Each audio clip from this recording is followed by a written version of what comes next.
welcome everyone. Give us a few minutes while we get set up, and then we shall begin. Here we go. Hello, hello. Alex, how are you? I'm fine, but I'm not Alex today. I'm sorry. I'm not Alex from Y- Not Beam. Yeah, fair enough. I will refer to you as Beam CTO. Whatever. Definitely, yeah, not CTO of Not Beam today. Yeah. Um, what a week.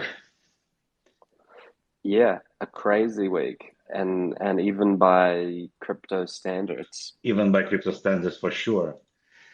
So, while we're waiting for everyone to join, kind of main story tonight is going to be open source, and it was actually decided before all of the events of this week, but kind of became unbelievably appropriate during this week, and we're going to discuss briefly what happened and like what we can kind of understand from all of that. And we're going also to have a special guest tonight, Yaronsch, who is the founder of Source, a very interesting project that is incubated by Beam and BeamX Foundation. So yeah, it's going to be a great episode. Um, so Basically, we will kind of get started with, I think, a quick overview of just what happened. And I'm sure all of you story and heard at least some of the details. So I will try to kind of organize um, the key takes on the events of last week. It actually started on Monday, which was like one day after our previous episode. Um, I'm not going to go into the politics and into the kind of, I'm not an expert in, obviously any of that stuff like foreign policy or sanctions or whatever. But there were a lot of very interesting, let's say, events that followed what just happened. So what happened was on August 8th, an organization or an agency, United States agency called OFAC. Oh, I'm sorry. I'm told it's called OFAC, which stands for the Office of Foreign Assets Control, sanctioned a smart contract of Tornado Cash. Tornado Cash is a relatively well-known mixer on the Ethereum blockchain. And it was the first time in the history of the world that a smart contract was actually sanctioned. So before there were sanctions on obviously individual Bitcoin addresses that belonged to people under sanctions, Iranians or whatever, and there was also in sanctions on uh, Binder, I think it was called, like a kind of custodial mixer. And Yeah. it was also understood because as a custodian kind of mixer, it was first of all a non-registered entity. It was not registered anywhere, yet it handled users' funds and it was responsible for them. And obviously, somebody had the secret keys to control these funds. However, in this case, something new. And the reason it was new was because it's a smart contract which is non-custodial. It does not hold funds in a traditional way by allowing somebody to manipulate them. Rather, it's completely decentralized smart contract with very little administrative controls. Yet it was sanctioned, and that happened on August 8th. So initially, and this is kind of the funny, somewhat twist on that story. Initially, there was a tweet from U.S. government saying that this was created by North Korean something, but then of course it was removed. Like about an hour later, this tweet was removed and replaced with a different tweet. Since obviously it's nonsense and it's not created by North Koreans, it's created a bunch of completely different people. But that's how it all started. And Right after that, that's when kind of all of the interesting things we're going to talk about today started happening. So what happened Yeah. after this announcement?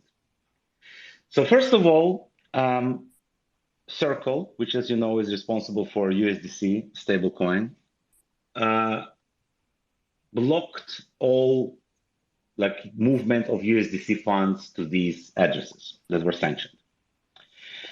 And this is kind of big deal because USDC, as you know, is one of the two kind of major. I think USDT did this as well, but USDCs and USDT are kind of very popular, massively used stable coins backed by like real dollars in the bank, I hope somewhere. And they are massive players in the entire kind of DeFi ecosystem. And the fact that so easily and quickly could actually kind of limit access to your USDC funds if your address was for some reason, deemed unwanted or like bad. That was very kind of important piece of news, right? Yeah. So it all of these things they kind of showed us exactly like where these supposed decentralization of DeFi actually lies, right? What's actually decentralized and what is completely not. So USDC is obviously not, and that was just the beginning. So immediately after that, Infura and Alchemy, which are two major providers of access to Ethereum, because as you know, it's very difficult to run an Ethereum node by yourself, and most organizations, people, and tools that are used to interact with Ethereum today rely somewhat on either of these services, like Infura or Alchemy, or there are a few others. MetaMask, which is one of the most popular Ethereum wallets, is using Infura, I believe. And this meant that people could no longer access these contracts through these centralized access services to a decentralized Ethereum network. After that, Aave, Uniswap, and Balancer, among several other protocols, also blocked access to these sanctioned addresses. And this is kind of where it starts getting really interesting because all of these protocols are considered DeFi, as in decentralized finance, and like we can like ask, okay, so what is decentralized? So the access control to these addresses was first of all and foremost blocked in the UI and the kind of interfaces to these services, which are centralized by nature today on Ethereum. I'm not sure whether they're blocked on the smart contract level, but definitely through uh, portals like the websites that people usually use to access these services, it's no longer possible to access any of these funds. So that's kind of was the first and very quick initial reaction of the ecosystem to this piece of news. Um, then it gets like even stranger and worse in many ways. So first of all, on August 11th, it was reported then that one of the developers of Tornado Cash was arrested in the Netherlands. And this developer turned out to be a 29-year-old Alex Pertsev. I'm not sure exactly what were the charges. I was not able to find any additional information beyond the fact of his arrest. It was reported that he was also an investor somewhat, so I'm not exactly sure what were the charges that were presented to him. Like, if you have any information about that, please let us know. But it got very kind of huge resonance in the community because the very fact that open source developer was arrested for somebody using his completely open source and public domain software for kind of wrong purposes is a clear kind of I don't know how to call it. It's like a clear overstepping, and it's clear kind of violation of I don't know, like of this entire meaning of how the open source software works, and we're going to talk about this today a lot. So that was something that a piece of news that was very shocking and very strange. So once again, the exact charges are not known, but like what it seems, I'm not sure. Like if it was just because he wrote this code, that's definitely a major issue, like for the world in general. Then there were several additional interesting developments. First of all, 2 days ago, Tornado Cash DAO stepped down and said that, listen, people, like with all due respect, we're stepping down. We don't want to be involved in this. And they returned the funds to to the treasury or to the ecosystem. I'm not sure how they like formulated it, but it was an official statement, and I completely understand it because in this kind of situation, in this climate, like it's not really clear what's going on. There is no clear regulation, and something really strange is happening. I completely understand like why you would kind of want to step down from being involved in Tornado Cash DAO. Uh, Yeah. some of the Tornado Cash relayers, which are like kind of these intermediary servers, specifically servers that were hosted on a Hetzner, which is kind of a provider of hosted services similar to Amazon, they were confiscated. Like their data archives or like the servers themselves were confiscated, and obviously they don't hold any information that could de-anonymize these transactions, but they could hold an information that might allow like access to IP address information and like kind of these things. So a lot of things happening these days. Now, while all that was happening, a lot of well-known people admitted for like using these Tornado Cash mixers for legitimate purposes. For example, Vitalik Buterin, the founder of Ethereum, was using it to actually donate to Ukraine, and he used Tornado because he didn't want, let's say, Russian government to know like where exactly the funds were coming from. So basically, completely legitimate need for privacy. And a lot of people were saying like, listen, like we were using these services, we're not criminals. And these very indiscriminate of these sanctions, like whoever touches Tornado for whatever reason is now sanctioned and can risk kind of secondary sanctions or complete kind of blocking of access from like many services. By the way, it's not a joke. Like in terms of like legal punishment that you could potentially infer, it's like I don't know, 30 years in prison or something. So it's really serious stuff, and it's not even. I don't remember the exact phrasing. There is a great video, by the way. Let me find it and let's share it with the community because I think it's very important. Peter van Valkenburg from Coin Center, he did a very good kind of presentation of like the exact legal structure of this entire process. Let's share it with the tweet. And he like explained that it's not even going to be enough to say, listen, I use this service, but I used it for legal purposes or I used it for like good purposes. The very fact, like according to the law as it is stated, the very fact that you're using this service makes you an offender, right? Regardless of what your motives were, or what your motivation was, or whether you actually did something bad. So it's a very big deal.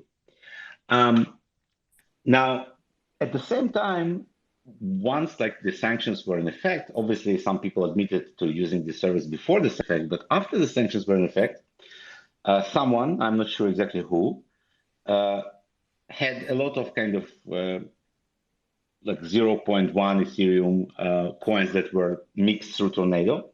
And he just started sending it to basically a variety of people, ENS domains. And since you cannot control exactly like who is sending you funds on Ethereum, he tried to taint as many kind of these well-known figures as possible.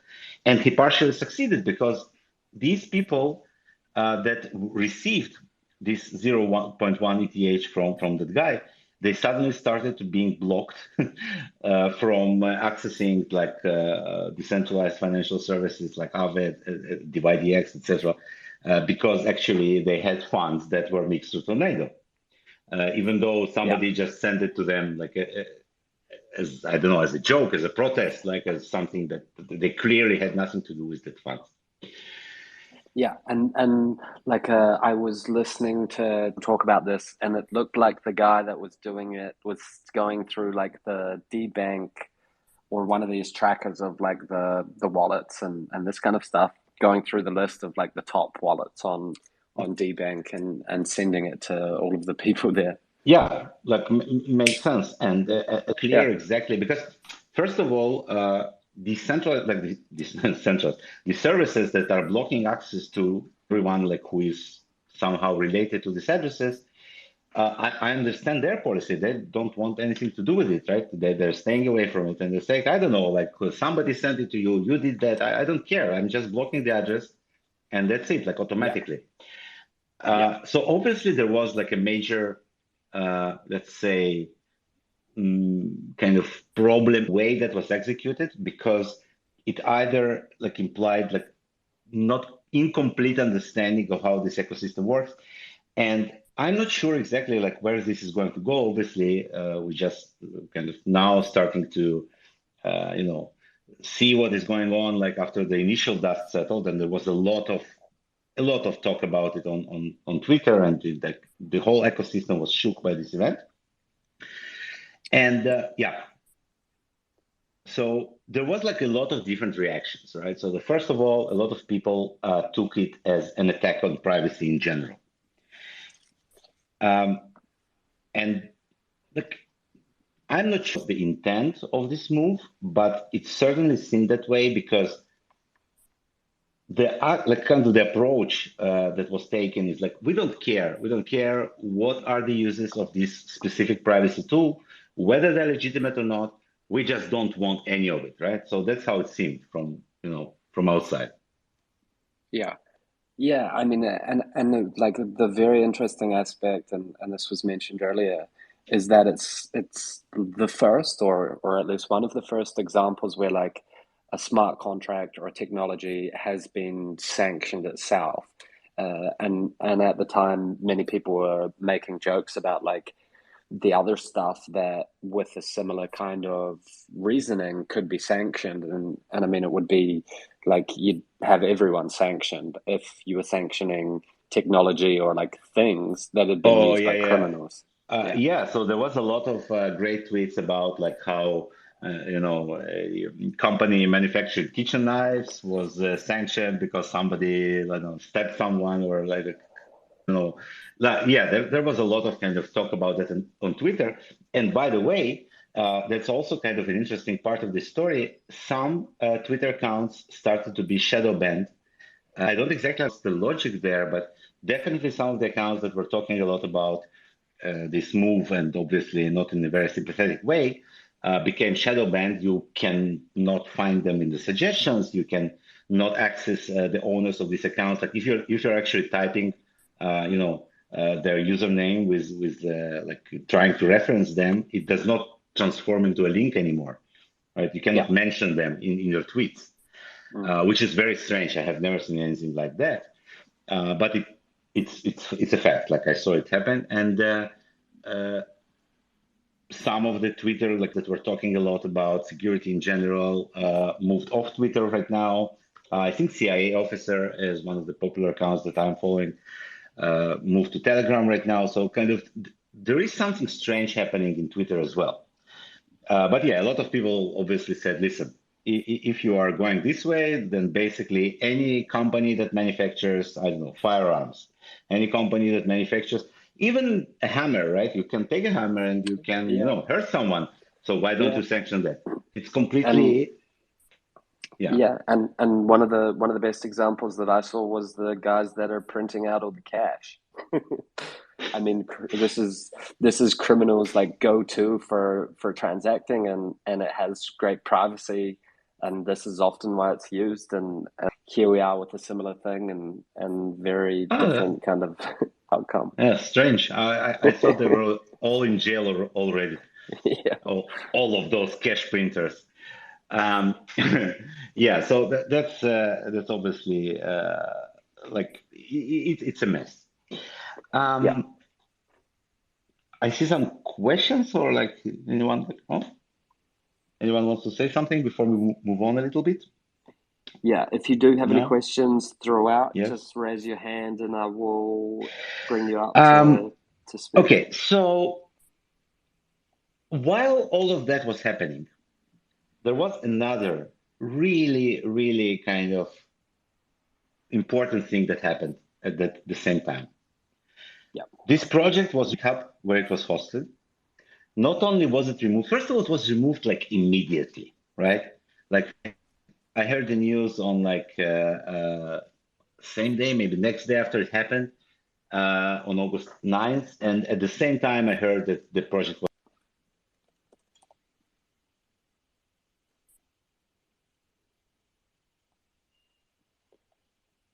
May have lost Big Romanov there for a second.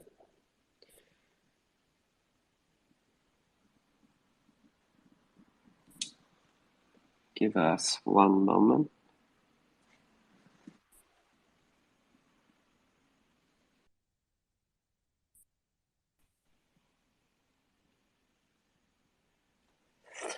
Okay, we seem to have lost Big Romanov.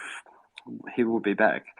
But I think what he was about to sort of dwell on, and this is the overall kind of topic of Twitter space, is how GitHub, who, if I understand correctly, is owned now by Microsoft, and the Tornado Cache GitHub repository was like blocked and taken down and banned, and also many of the developers for the project and even open source contributors to the project had their GitHubs also kind of removed from the platform.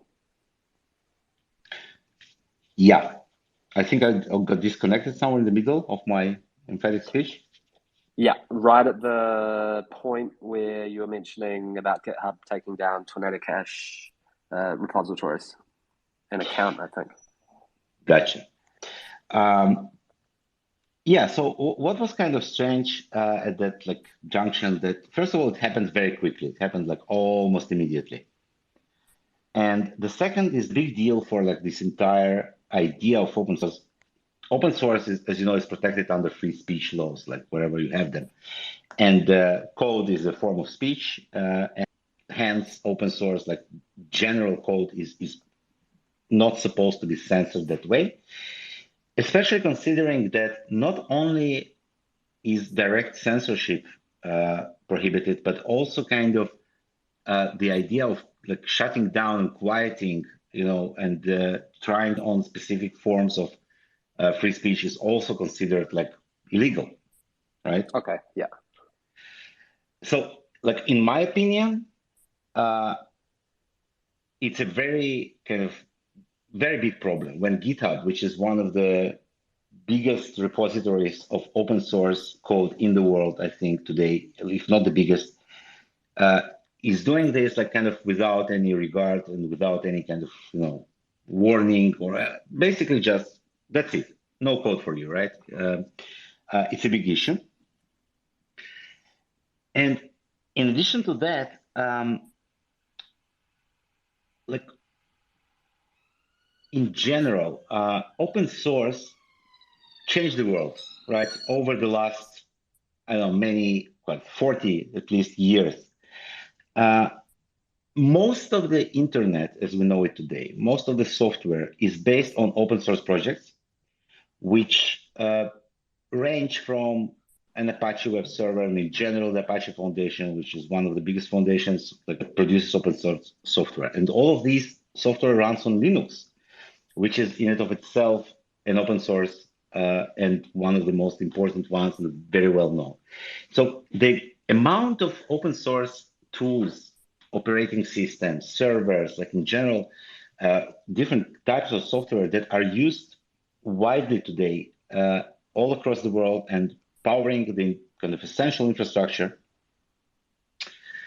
is enormous, right? It's not something that can be treated, lightly. It's not something which is niche and nobody like knows about it or cares about it. Open source has become over the years, and by the way, it was not always that way. Like when we talk about like late 70s, when it all kind of started, the software development became more expensive, and companies were tending to close the source and only distribute binaries, which would eventually hinder innovation and not allow developers to learn and to improve on like existing software.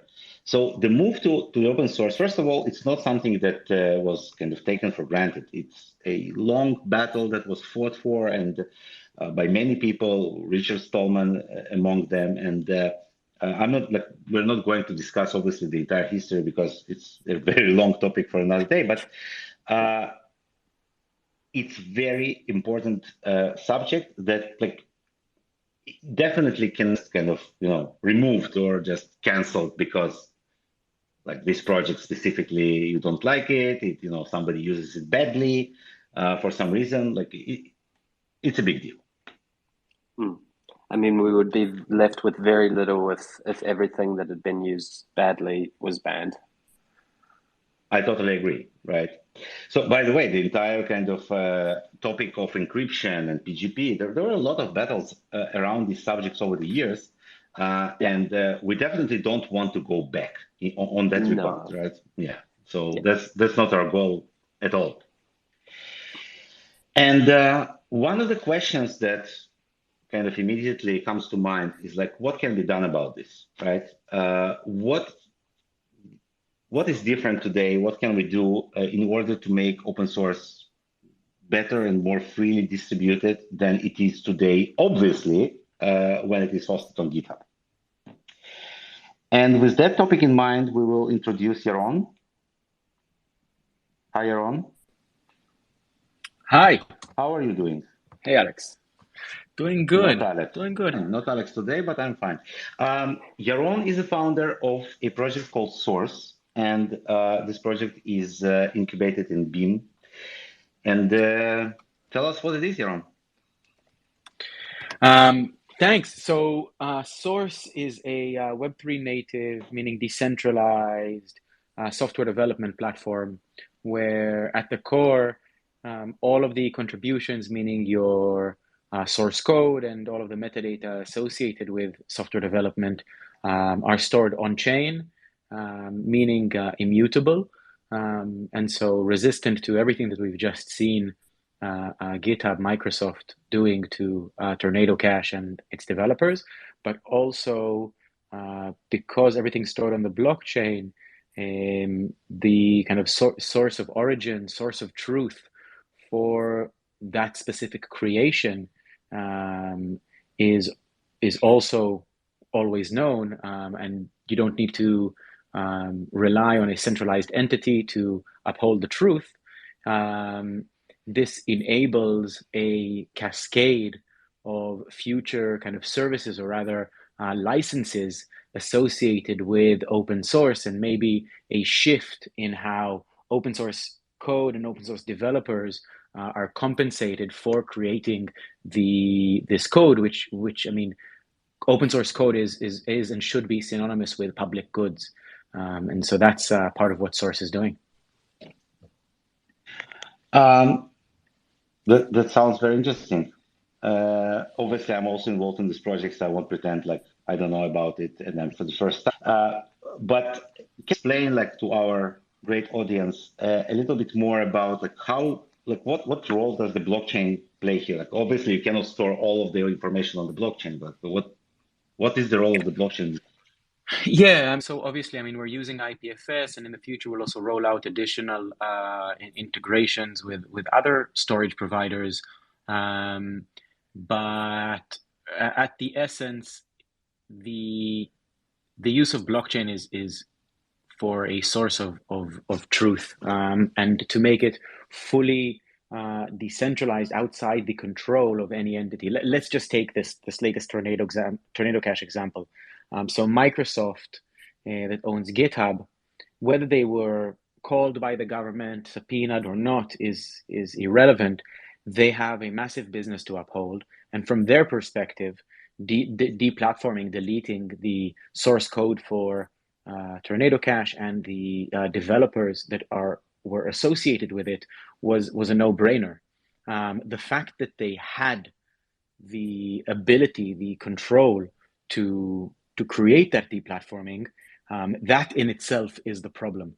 We don't want to rely on the quote unquote good judgment of people for such crucial things like code. And the reason that we think it's so crucial is that today it is the main driver. I mean, software development is the main driver of innovation in the digital world.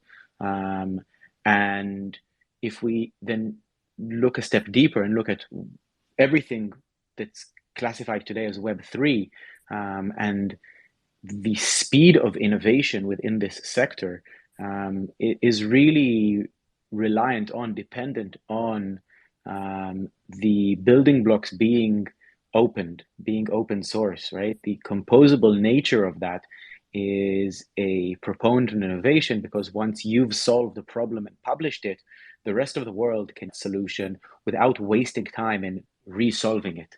And because we think that this is one of the kind of greatest catalyzers for the innovation, for the speed of innovation in Web3, and we want to see the continuation of this innovative process to kind of like, I don't know if there is an end goal, but definitely progress in the decentralization of different platforms and locuses of control.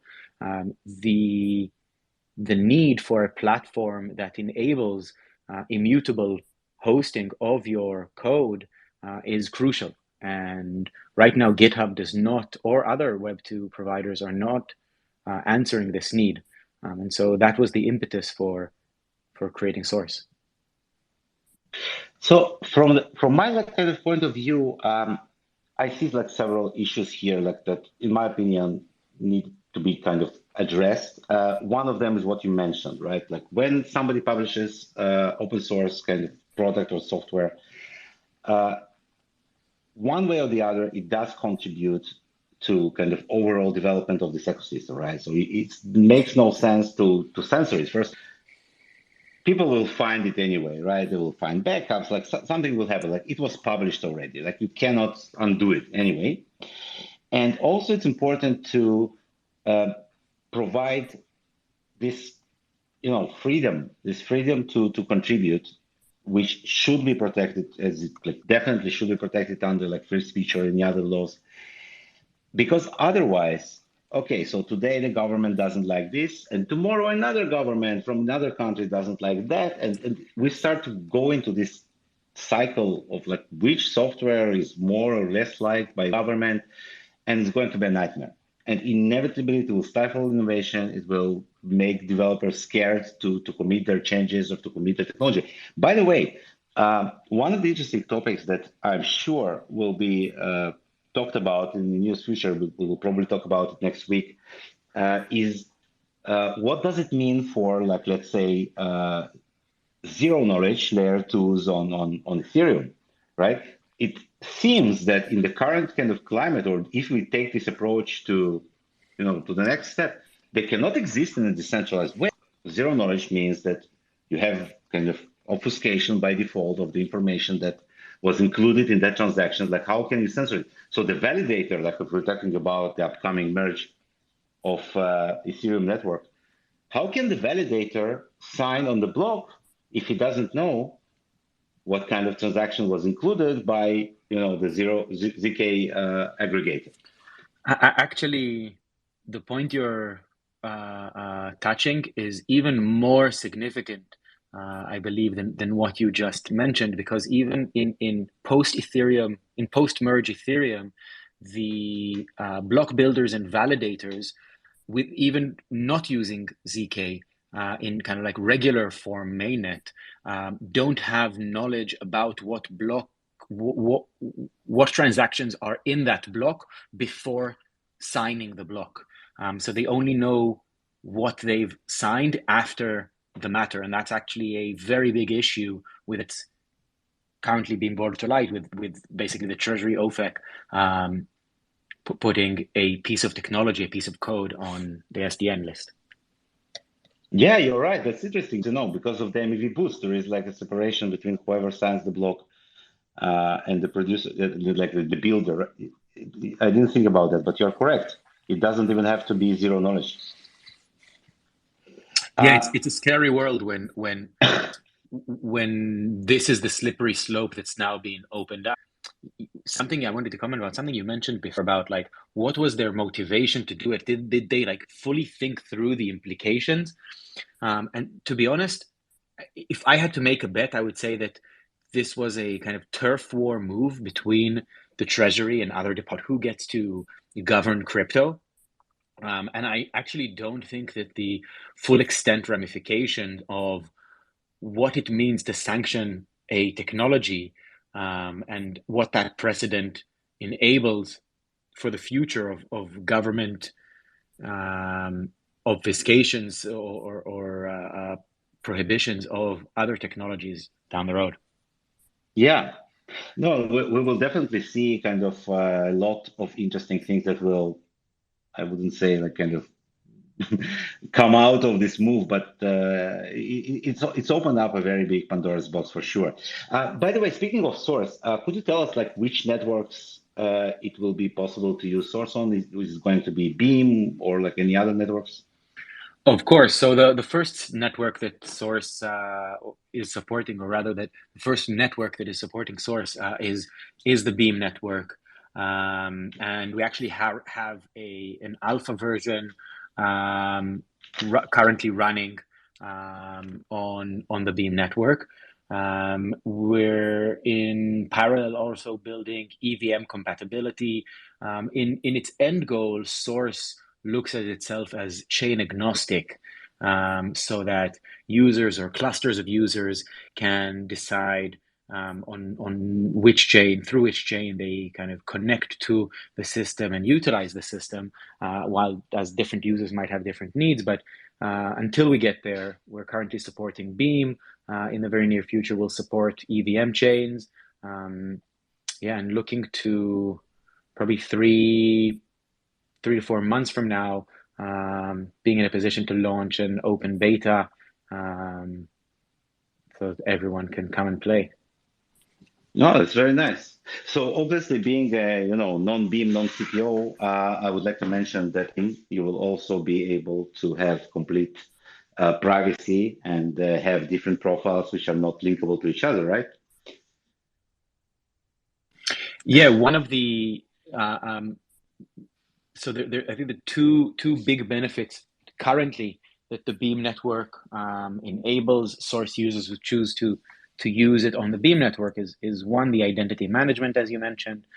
So your ability to choose through which identity from fully docs to fully anonymous in between you wish to contribute. But then in the future, it will also enable closed source repositories, while currently we're only supporting open source. In the future, thanks to some of the kind of inscription and privacy properties of Beam, we'll also be able to support closed source libraries. Oh, that's very cool. We will obviously share the link to the alpha with our community. So yeah, it's going to be interesting.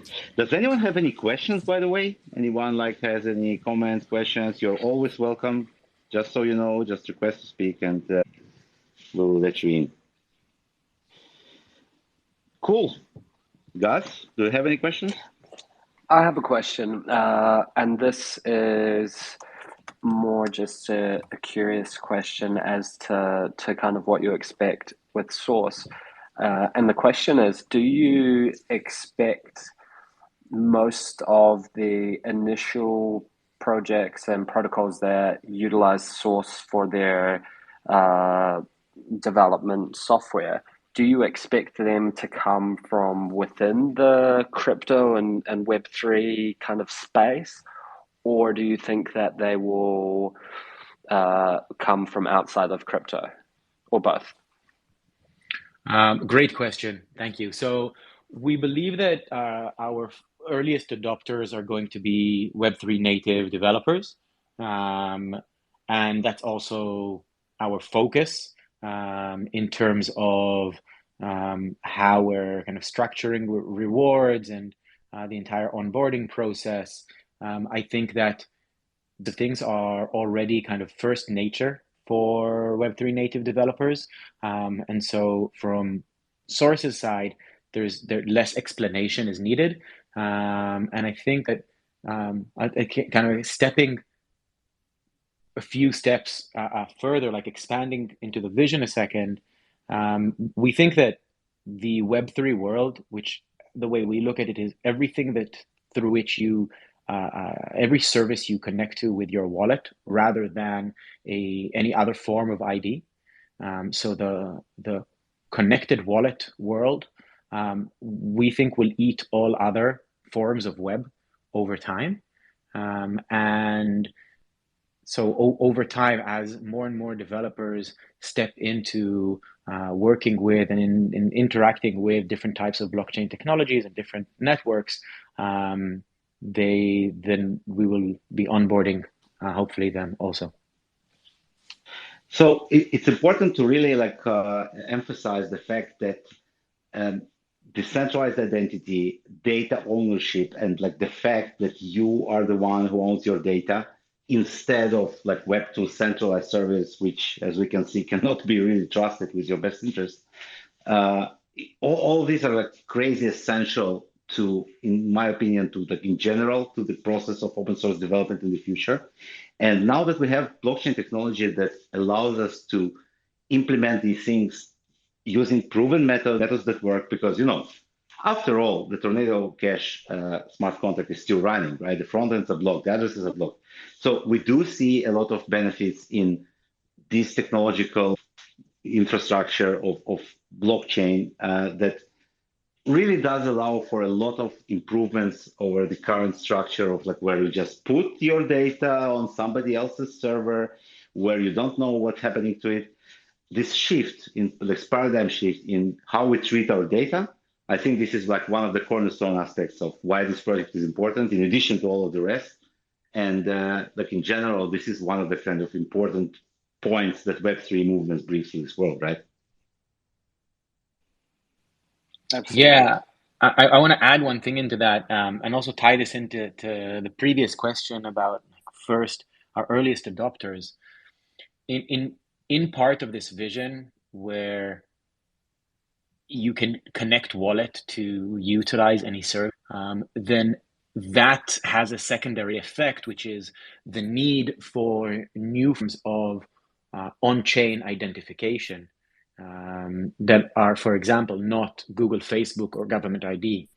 And with that in mind, we think that one the developer community in Web3 is probably the single most important community to cultivate and create value and services for.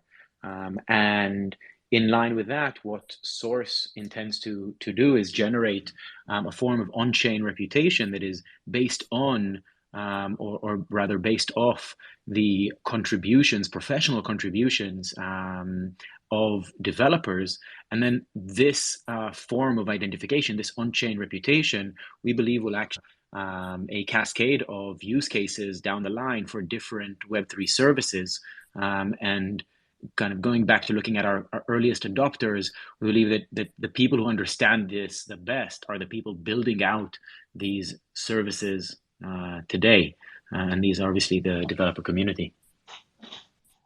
So it's interesting because even moving aside from this whole point of just censorship resistant, which is very important, and like anonymity and all these things, when I look at this world of basically kind of, as you mentioned, like on-chain reputation, it can solve a lot of additional problems. Like, for example, when you are going and trying to understand like what has been done in an open source project. So, and we know a lot of developers who are contributors to open source projects.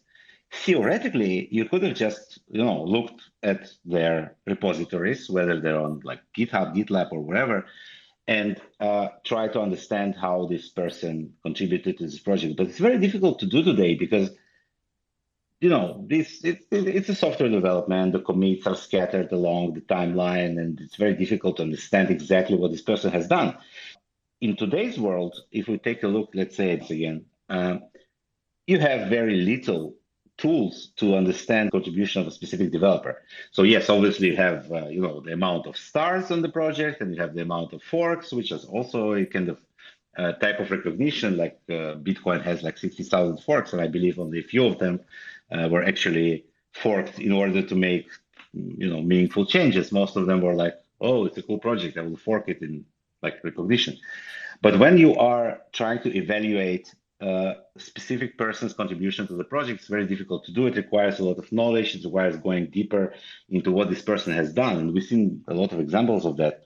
So definitely having a reputation system for both like not just developers, but also other participants of the project, like QA personnel, like project management, products, etc., can really make huge difference for this industry, like in general, especially when we're talking about open source.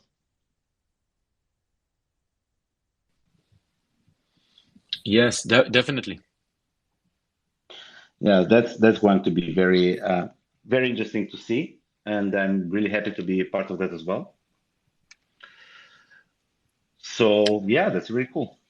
Can I maybe drop one piece of alpha in kind of in line with the degen way.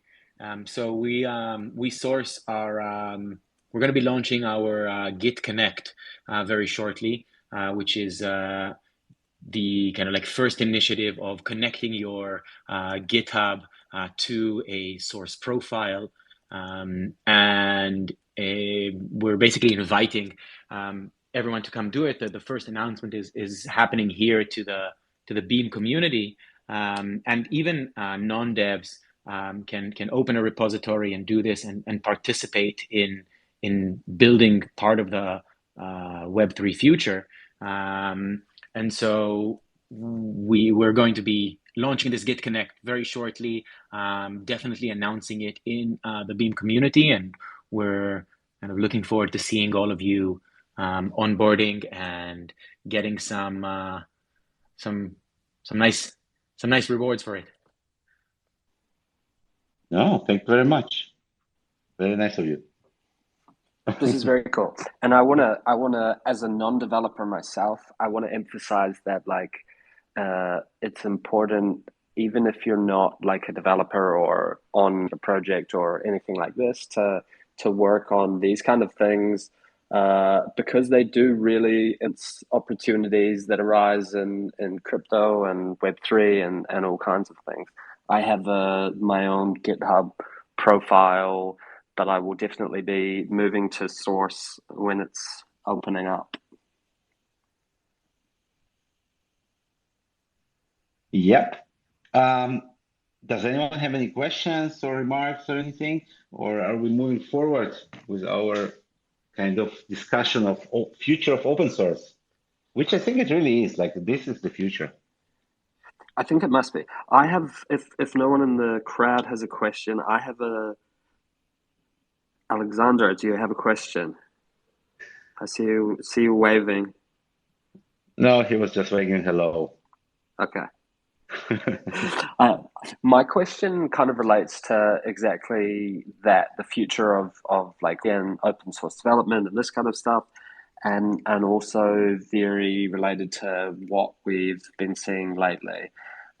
And I think for most of the crypto community and web community, say in the last, or say a couple of weeks ago, they wouldn't have considered like the user interfaces, like the websites and these kind of things, as a massive pain point for the decentralized aspect of DeFi and of crypto and of Web3 and NFTs and all of this. And now it's become a lot more in their face and a very evident kind of pain point, and like highlighting the biggest kind of issues that we currently have. And my question, I guess, is what do you think, like ignoring what's been very recently from the Tornado Cash and the GitHub issues and these kind of things, are there any other things that you would consider to be pain points that may come to light in a big way similar to this in the future? So I'll start kind of with this answer, and Yaron will add his points. and like in this answer, I will kind of take back my non-Beam, non-CTO hat. We have seen a lot of, let's call it kind of false decentralization, right? Kind of concepts that were called decentralized or supposed to be decentralized, but were actually not decentralized. And some of these points are easier to solve. Some of them are much harder to solve. Let's start with, for example, right? Obviously, none of us can take our computer and buy enough hard drives to store even like a small amount of information that is needed to back up a service, just like GitHub or any other kind of significant repository of data. However, there are out there that are solving this issue. IPFS is this kind of more well-known, but it's not incentivized. It's not really when it was started like well before all of this blockchain movement. And there are additional projects that are trying to improve on that. Specifically, Git is a decentralized protocol in its nature, right? Git allows each developer to create their own repository on their own machine and commit their changes. But then when you need to synchronize your work developers in your project, then you need to kind of upload it to a centralized location today. And this is what Source is trying to do, right? To make this location decentralized. In software projects, you have 1,000 people, 10,000 people, doesn't matter, but you don't have these scalability issues like you have in social networks when, Elon Musk says something and like millions of people need to know about this immediately. So it's kind of easier to take this scalability model and apply it to decentralized world. In many other cases, it's more difficult. When you're talking about search, and by the way, we do know interesting companies that are trying to solve Web3 search problems. And if you're talking about like caching, when you need quick access to some resource, obviously all of these things are difficult to solve in a decentralized way. And I think that not like everything needs to be decentralized, but I do think that a lot of like critical points, and obviously access is one of them. We have seen immediately how all of these websites like uniswap.org or whatever, they become a big problem when you are trying to conduct your trading. And for some reason this site is not available, regardless whether it's a technical issue, a political issue, it doesn't really matter. Which is why in Beam we really tried to take this the real decentralization solutions, and we have created a decentralized store where your application is running in your wallet inside, like on your machine. It does not depend on external resource, and we think it's a very important feature because all of these dependencies of kind of any centralized service, everything is running in your wallet on your machine, which is, in my opinion, very important. This is like just one kind of example. And I think what's going to happen right now, especially following this Tornado Cash story, is that these solutions for like truly decentralized environments will get more and more prominence because people will realize that what we have called decentralized so far was just not enough, and we just need to do it much better. Yeah, I agree. I think we're going to see a ding in the layers of decentralization. Like for example, there's now a project called Lava Network working on a decentralized kind of a node operation. So like Infura, but decentralized, so that in the example of what's happening now with Tornado Cash, right? The Infura is a company that can there are people accountable over there, and so the taking a step deeper in decentralization is making such services that are the backbone of the industry to operate as true DAOs, to operate as true decentralized entities.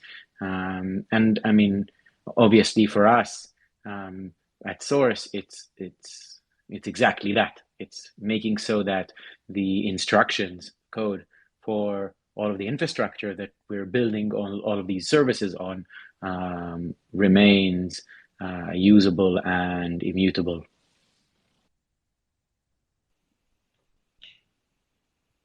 Yep. That's wicked. Yeah.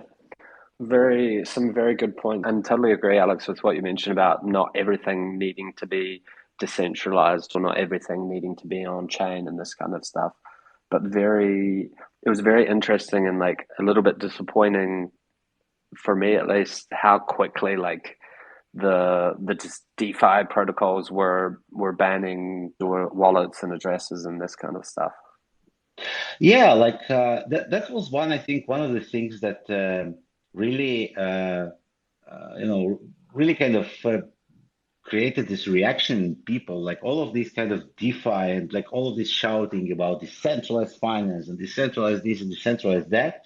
And it was like almost immediate, right? It was like no questions asked whatsoever. Boom, bang, everything is blocked centrally, USDC blocked, USD blocked. So yeah, that was definitely leaving very bad aftertaste, regardless of all the rest of the happenings. Yeah, absolutely. Um, okay, so we are approaching our last 5 minutes. So before, like, you know what, let's see if there are any questions, and if not, we will finish with a small announcement from the Beam team, kind of to wrap it up. Any questions, anyone?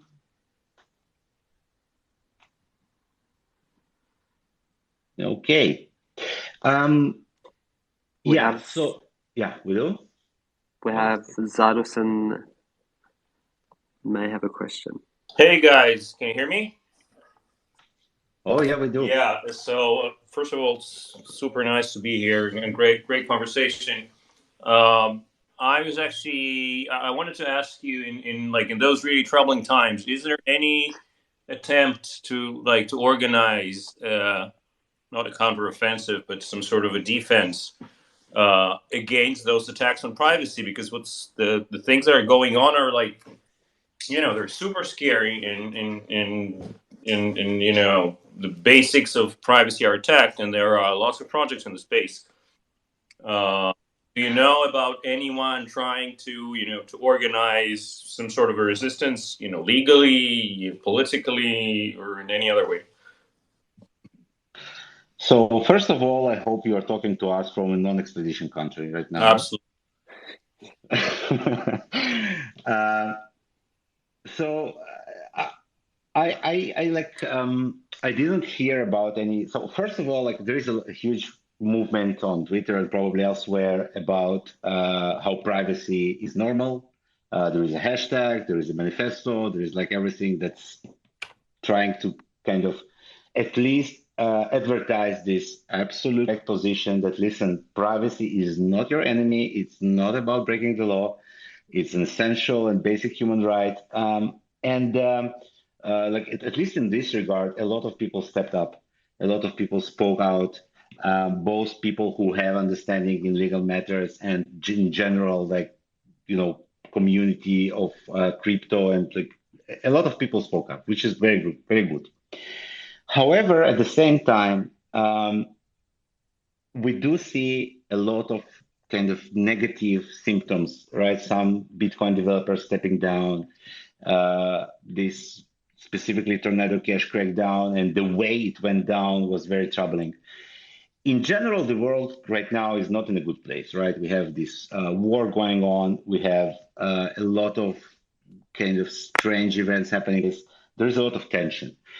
Now, I don't know about any kind of specific resistance, any organized resistance for sure.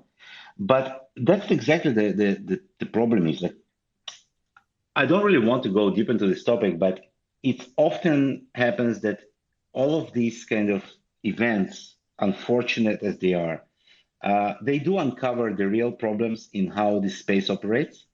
And these problems eventually get solved. And we have seen examples of that quite, a few times during the history of, governments trying to ban encryption, trying to fight security in many ways, trying to infiltrate, algorithms for encryption, stuff like that.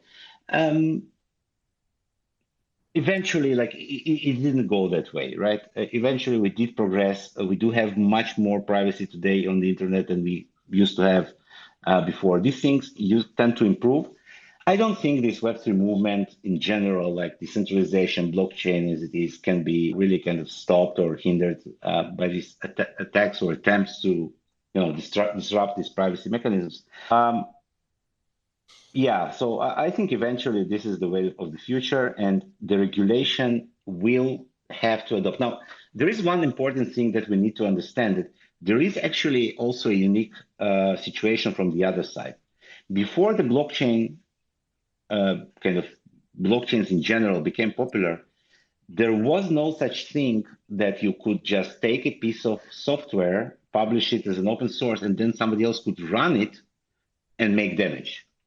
There was always kind of a party responsible for operating this. There was no such thing as decentralized world computer like Ethereum kind of is today, or many other blockchains are. So from the regulator point of view, this is also something unique that they are trying to cope with. I don't think this is the way to do it, just, take the hammer to everything that, you don't understand or like. But there is a situation that is new. Nobody knows how to tackle it. I hope eventually it will kind of, better place. But yeah, right now it doesn't look good from many perspectives. Yeah, I can add to that and say that the biggest problem, at least